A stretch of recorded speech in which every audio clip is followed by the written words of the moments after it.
दोस्तों, चलिए कहानी शुरू करते हैं। आज की कहानी का नाम है जादुई झाड़ू और अनमोल सबक। बहुत समय पहले की बात है। धरतीपुर नाम का एक प्यारा सा गांव था। यहाँ के लोग सीधे सादे और मेहनती थे, लेकिन गांव का एक लड़का नीलू बहुत ही आलसी था। न तो पढ़ाई में मन लगता था, न ही घर के काम में। एक दिन उसकी माँ ने झुंझलाकर कहा, अगर तू ऐसे ही करता रहा तो जिंदगी भर पछताएगा। मेहनत करने से ही किस्मत बदलती है। लेकिन नीलू ने उनकी एक न सुनी। एक शाम जब नीलू जंगल में टहल रहा था, उसे एक पुराना सूखा कुआं दिखा। वहां एक बूढ़ी औरत बैठी थी जो फटे पुराने कपड़े पहने हुए थी। उसने नीलू से कहा, बेटा मेरे लिए कुछ पानी ला दे, बहुत प्यास लगी है। नीलू पहले तो टालने वाला था, लेकिन जाने क्यों उस दिन उसका दिल पसीज गया और वह पास के नाले से पानी लाकर दे आया। बूढ़ी औरत मुस्कुराई और बोली, तूने मेरी मदद की, इसीलिए मैं तुझे एक तोहफा देती हूँ। यह देख, ये जादुई झाड़ू है। नीलू हैरान हो गया। ये झाड़ू? हाँ, वह बोली, ये झाड़ू सिर्फ उसी की बात मानती है जो मेहनत से काम करे और दूसरों का भला चाहे। लेकिन अगर किसी ने इसका गलत इस्तेमाल किया तो ये अपने आप ही सजा देगी।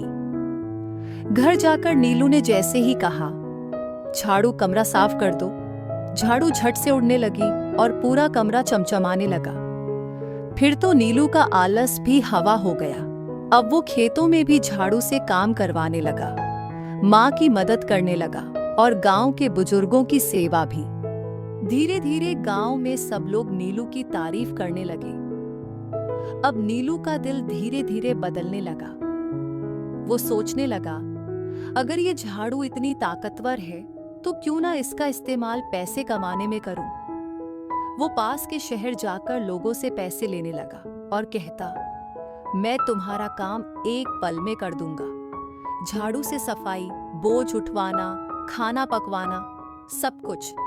वो अमीर होता चला गया। एक दिन उसने सोचा, अगर मैं इस झाड़ू से बुरे लोगों को धमकाऊं और उनका माल लूट लूं तो और जल्दी अमीर हो जाऊंगा। एक रात जब नीलू ने झाड़ू से एक बूढ़े दुकानदार की दुकान से सामान चुरवाया तो झाड़ू हिलने से इनकार कर गई। नीलू चिल्लाया, काम करो, ये मेरा आदेश है। झाड़ू ने भयंकर आवाज में कहा, तू भटक गया है, तूने सेवा से लालच का रास्ता चुना, अब तुझे सबक सिखाना होगा। अचानक झाड़ू तेजी से घूमने लगी, नीलू को उठाकर आसमान में उड़ गई। वह डर से चिल्लाया, माफ कर दो, मुझे अपनी गलती समझ आ गई है। झाड़ू उसे सीधे पुराने कुएं पर ले गई, जहां वो बूढ़ी औरत फिर से प्रकट हुई।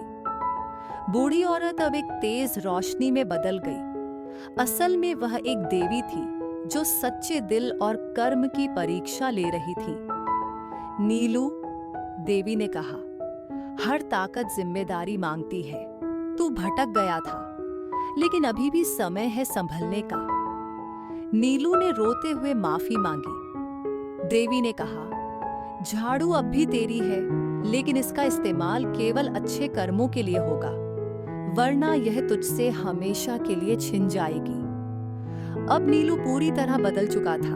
वह अब न सिर्फ अपने गांव की मदद करता, बल्कि आसपास के गांवों में भी जाकर सफाई, शिक्षा और सेवा का काम करता। झाड़ू उसके अच्छे कर्मों की साथी बन गई। गांव में अब एक कहावत चल पड़ी, जिसके पास जादुई झाड़ू नहीं, अगर उसका दिल साफ है तो वही सबसे बड़ा जादूगर है। सीख, शक्ति का सही उपयोग ही सच्चा जादू है। अगर इंसान में सेवा, मेहनत और सच्चाई है तो उसे जादू की जरूरत ही नहीं।